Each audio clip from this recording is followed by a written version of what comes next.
আজকের গল্প আগুন পাখি শেষ পর্ব পার্ট 2। কলমে সঙ্গমিত্রা রায়চৌধুরী। মালিনীর মা বলতেন, সব শুভ কাজের দিনে একটু পায়েস রাঁধতে হয়। বেরোবার আগে পায়েসের বাটিটা অপুর হাতে ধরিয়ে মালিনী সব দেখে শুনে নিচ্ছিল শেষবারের মতো। অপুর জিনিসপত্র সব ঠিকঠাক গুছিয়ে দিয়েছে কিনা, কিছু বাদ পড়ল কিনা। পায়েসের বাটিটা হাতে নিয়ে অপু 1 চামচ খেয়ে বাকিটা নিজের হাতে মালিনীকে খাইয়ে দিয়েছিল। ঝাপসা চোখে ধরা গলায় দুজনেই দুজনকে শুধু বলতে পেরেছিল, সাবধানে থেকো। মালিনীর বাবা ট্যাক্সি করে অপুকে নিয়ে রওনা হয়ে গিয়েছিলেন। জামাই আমেরিকায় পড়তে যাচ্ছে। গর্বে বুকটা ফুলে উঠেছিল মালিনীর বাবার। অপু ওখানে পৌঁছেই চিঠি দেবে, তাতেই ঠিকানা পাঠাবে। এখন উদ্বেগে বুকে হাত রেখে অপেক্ষা। অপুর ট্যাক্সি রাস্তার বাঁকে চোখের আড়াল হতেই মালিনীর গাটা বড্ড পাকিয়ে উঠল। মুখে আঁচল চাপা দিয়ে ছুটল কলঘরে। হড়হড় করে বমি করে ফেলল মালিনী। 2 মাস ধরে মাসিক আটকেছে। মা হতে চলেছে মালিনী। অপুকে জানায়নি। জানালে কিছুতেই যেতে রাজি হতো না। অপুকে খুব চেলে মালিনী। বউ নেওটা। অপু ঠিকানা পাঠাক, প্রথম চিঠিতেই লিখবে মালিনী। আগে থেকে ভেবেই রেখেছে। একটু রোমান্টিক কায়দা করে জানাবে, অপু তুমি বাবা হয়েছ, আর মাস 7 পরেই তিনি এসে পড়বেন কোলে। ক্লান্ত শরীরটাকে টেনে নিয়ে নিজের ঘুপচি ঘরের টানটান বিছানায় শুয়ে পড়ল মালতী। ছোট্ট জানালা দিয়ে দেখতে পাওয়া এক ফালি আকাশের চাঁদের দিকে তাকিয়ে রইল মালিনী। দূর আকাশে প্লেনের আনাগোনার দিকে তাকিয়ে ভাবে মালিনী, এরই কোনোটাই হয়তো আছে অপু। হে মা বিপত্তারিণী, আমার অপুকে সর্বক্ষণ রক্ষা করো। মামুনি, আমার নীল হাউসকোটটা কোথায় গো? খুঁজে পাচ্ছি না তো। একটু দেখো না মামুনি প্লিজ। কফিতে চিনি নাড়তে নাড়তে মালিনী আসে বুবুনের ঘরে। কফি মগটা বেডসাইড টেবিলে রেখে বুবুনের হাউসকোটটা খুঁজে বার করে দেয় মালিনী। তোরা সবাই একরকম, ভুলো আর অগোছালো, আমি চিরকাল বেঁচে থাকবো? নিজের জিনিস নিজেই কোথাও খুঁজে পাস না। বুবুন হাউসকোটটা গলিয়ে নিয়ে মালিনীর 2 বাহু ধরে বসিয়ে দেয় নিজের খাটে। মামুনি, তুমিই গুছিয়ে রাখবে চিরকাল। মালিনীর চোখ দুটো জ্বালা করে উঠল, কান্না লুকোতে উঠে গেল। দাঁড়া দাঁড়া, কফিটা খা, আমি 1 মুঠো ভাত বসিয়ে দিয়ে আসি। বুবুন, ঠিক আছে বলে গরম কফিতে চুমুক দিল আয়েশ করে বসে। মালিনী রান্নাঘরে। আবার হারিয়ে গেল অতীতে। অপুর চিঠি আসতেই মালিনী উত্তরে সব গুছিয়ে লিখল। সে চিঠির উত্তরে এমন এমন সব কথা লিখল অপু যে মালিনীর মুখ লজ্জায় লাল। যথাসময়ে মালিনী আর অপুর ছেলে ভূমিষ্ঠ হলো। মালিনী কিছুতেই বাপের বাড়ি যায়নি। শ্বশুরমশাইকে কে দেখবে? অপু তো তার ভরসাতেই বৃদ্ধ অসুস্থ বাবাকে রেখে গেছে। এর মধ্যে অনেক কিছু ঘটে গেল। মালিনীর বাবা মা দুজনেই চলে গেছেন। অপুর বাবাও চলে গেছেন। দীপু বিএসসি পরীক্ষা দিয়েই নেভিতে চাকরি নিয়ে চলে গেছে। মালিনী একলা হয়ে গেছে ছেলে নিয়ে। দেখতে দেখতে ছেলে অমলিন 4 বছরের। অপুরে চিঠি এলো, মালিনী, আমার পিএইচডি শেষ হতেই একটা চাকরির অফার পেয়েছি এদেশেই, তবে নিউ ইয়র্কে নয়, মন্ট্রিলে জয়েন করেছি। একটা ছোট্ট বাড়িও নিয়েছি। তোমার স্বপ্ন যেরকম ছিল। আমি আসছি ছুটি নিয়ে, তোমাকে আর অমুকে নিয়ে চলে আসবো এখানে। ওদেশে আমাদের আর কি পিছুটান বলো? আমরা দুজনেরই বাবা মা চলে গেছে। দীপুটাও নিজের মতো করে গুছিয়ে নিয়েছে। তোমার দাদা দিদিরাও যে যার মতো আছে। মন বেঁধে নাও, আর তোমার আর আমার পাসপোর্ট করিয়ে ফেলো। আমি আসছি, মাত্র কয়েকটা মাস, আর সাবধানে দেখো। অনেক ভালোবাসা অমর আর তোমার জন্য, তোমার অপু। চিঠিটা বোধহয় কয়েক হাজার বার পড়েছিল মালিনী। অপু গেছে 4 বছর 7 মাস, আসতে পারেনি। বাবা চলে যেতেও টাকা আর ছুটি দুটোই জোগাড় হয়নি। সেও তো 3.5 বছর হয়ে গেল। অমু তখন সবে 6 মাসের। অপুর চিঠি পাওয়ার পরদিন থেকেই ছোটাছুটি শুরু করলো মালিনী। অপুর পাসপোর্ট করিয়ে দিয়েছিলেন যে ভদ্রলোক তড়িঘড়ি করে, তাকেই গিয়ে ধরল। কতদূর কি কাজ এগোলো দুদিকেই দুজনেই দুজনকে চিঠিতে চিঠিতে জানাতে থাকে সেসব কথা। অপুর ফেরার দিন হয়ে গেছে ঠিক 35 বছর আগে, 1985 জুন মাস। মালিনীর গোছগাছ তুঙ্গে, একলাই করতে হচ্ছে সব। পাসপোর্টও এসে গেছে। বাকি কিছু অফিসিয়ালি কাজ আছে, সেগুলো অপু এখানে পৌঁছেই করবে। মালিনী আর পেরে উঠবে না।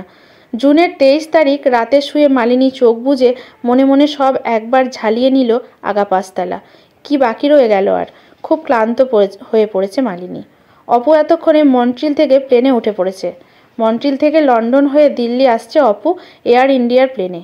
অপুটা এসে পৌঁছলে শুধু একদিন একটু পুজো দিতে যাবে দক্ষিণেশ্বরে, আর বড়বাজারে গিয়ে কিছু সুতির জামা কাপড় কিনে নেবে। ওদেশে সুতির জিনিস অমিল বেশ, যতটা নিয়ে যাওয়া যায়।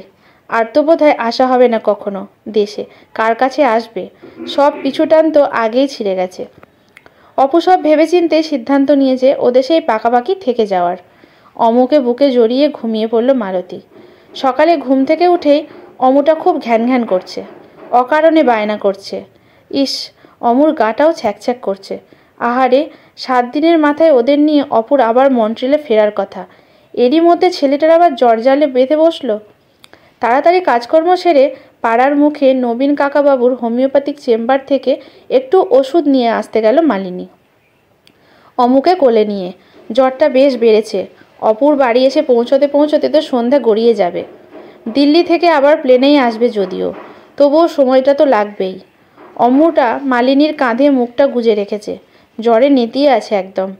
চেম্বারের সামনে পেতে রাখা বেঞ্চে অমুকে কোলে নিয়ে বসে আছে মালিনী, নাম লিখিয়েছে। ডাক পড়েনি এখনো। মালিনী গুনে দেখছিল আর কজন বাকি। চোখটা পড়ল চেম্বারের কোণে রাখা সেদিনের খবরের কাগজে। মন্ট্রিল লন্ডন দিল্লি এয়ার ইন্ডিয়ার বিমান 329 জন যাত্রী নিয়ে ভেঙে পড়েছে আটলান্টিক মহাসাগরে। 24 জন ভারতীয় যাত্রী ছিল, কেউ বেঁচে নেই। অপুও তো এয়ার ইন্ডিয়ার ওই প্লেনটাতেই আসছিল। মালিনী অমুকে বুকে জড়িয়ে ধরল, কাঁদতে ভুলে গেল মালিনী। এক লাহুমায় মালিনীর সব স্বপ্ন ভেঙে চুরমার হয়ে আটলান্টিক সাগরের বুকে তলিয়ে গেছে। মালিনী অমুকে বুকে জাপটে ফিরে এলো ওদের ভাড়া বাড়ির 1.5 কামরার আস্তানায়। শুরু হলো জীবনযুদ্ধের। হাসপাতালে আয়ার কাজ নিতে হলো। একটা একটা করে সব গয়নাও গেল, নইলে সংসারে চলবে কি করে। অপুর পাঠানো সামান্য জমাটুকু ব্যাংকে থাক, হাল ছাড়েনি মালতী। এখানে ওখানে ইন্টারভিউ দিয়ে চলল। শেষে একটা স্কুলে ঢুকলো, ক্ল্যারিয়াল পোস্টে। তাই সই। অমুকে মানুষ করতে হবে তো। দিন মাস বছর গড়ালো নিজের গতিতে। অমু মানুষ হলো, অনেক ভালো মানুষ হলো। ডক্টর অমলিন মৈত্র কি হাতযশ, কি ভালো ডাক্তার। কি হতো এইটুকুতেই সন্তুষ্ট হলে। মালিনীও তো বাধা দেয়নি, আর বুবনও তো ছেলে মানুষ, তখন সদ্য ডাক্তারি পাশ করে হাউস স্টাফ হয়েছে। কিন্তু মালিনী তো জীবনকে অনেক কঠিনভাবে দেখেছে। মালিনী কেন রাজি হলো না অমুকে বিদেশে সেমিনার অ্যাটেন্ড করতে দিতে? ঠিক 6 বছর আগে, সেও এক মার্চ মাস, 2014 অভিশপ্ত 8ই মার্চ। অমু নির্দিষ্ট সময়ে কুয়ালালামপুর থেকে মালয়েশিয়ার এয়ারলাইন্সের প্লেনে চেপে বসেছিল, বেইজিং যাবে। প্লেনটাই আকাশ থেকে নিখোঁজ হয়ে গেল, কোনো হদিশ মিলল না। 6টি বছর পার। মালিনীর তরতাজা ছেলেটা কি হাওয়ায় মিলিয়ে গেল। ঝনঝনাত রান্নাঘরের মেঝে কাঁচের টুকরোই ভর্তি। ছুটে এলো বুবুন, অমর বউ, ডক্টর অমলিন মৈত্র, কার্ডিওলজিস্টের স্ত্রী ডক্টর পূর্ণতোয়া রায় মৈত্র। শাশুড়ি মালিনীকে বুকে জড়িয়ে শোবার ঘরে নিয়ে আসলো। মালিনী খাটে বসেছে। এতদিনের অবরুদ্ধ কান্না আজ বুক ফেটে বেরিয়ে এসেছে। মালিনীর কিছুতেই বুবনকে হারাতে পারবে না। বুবন মালিনীর পায়ের সামনে মেঝেতে বসে পায়ের কাটা জায়গাটা পরিষ্কার করে ব্যান্ডেজ করে দিচ্ছে পরম মমতায়। মালিনী কাঁকিয়ে উঠল। বুবন, তুই কিছুতেই যাবি না কোভিড ডিউটিতে।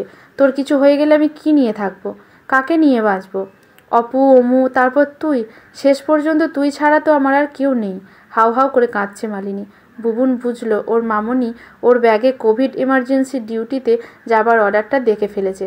ব্যাগ থেকে টিফিন বক্স বার করতে গিয়ে বুবুন একটা কথাও বলে না। আজ বুবুনের বড্ড অমর কথা মনে পড়ছে। মালিনীকে বিছানায় শুইয়ে দিল বুবুন, ওষুধপত্র খাইয়ে। সারাটা রাত মালিনীর মাথাটা বুকে জড়িয়ে রেখেই প্রায় কাটলো বুবুনের। সকালের দিকে একটু চোখটা লেগে গিয়েছিল। তাড়াতাড়ি লাফিয়ে উঠল অ্যালার্মের আওয়াজে। আজ থেকে নতুন ডিউটি রোস্টার। ফ্রন্টলাইনার বুবুন। ডাক্তারদের বড্ড চাপ এখন। বুবুন দেখল মালিনী আগেই উঠে পড়েছে। বুবুনের জন্য চা টোস্ট বানাচ্ছে রান্নাঘরে। বুবুন স্বস্তি পেল। তৈরি হয়ে এসেই মালিনীকে জড়িয়ে ধরে দুগালে চুমো খায় বুবুন। আসি আমি মামনি, সাবধানে থেকো আমার আগুন পাখি। তুমি তো আমার সব। আগুন পাখি, এবার একটু হাসো। মালিনী বুবুনের চিবুক ছুঁয়ে চোখ বুজে মা দুর্গাকে স্মরণ করে। আয় মা, সাবধানে কর্তব্যে থাকিস তুইও। দুগ্গা দুগ্গা। আজকের গল্পটি এখানেই শেষ। যদি ভালো লাগে আপনাদের অবশ্যই লাইক, কমেন্ট, শেয়ার করে পাশে থাকবেন। ধন্যবাদ।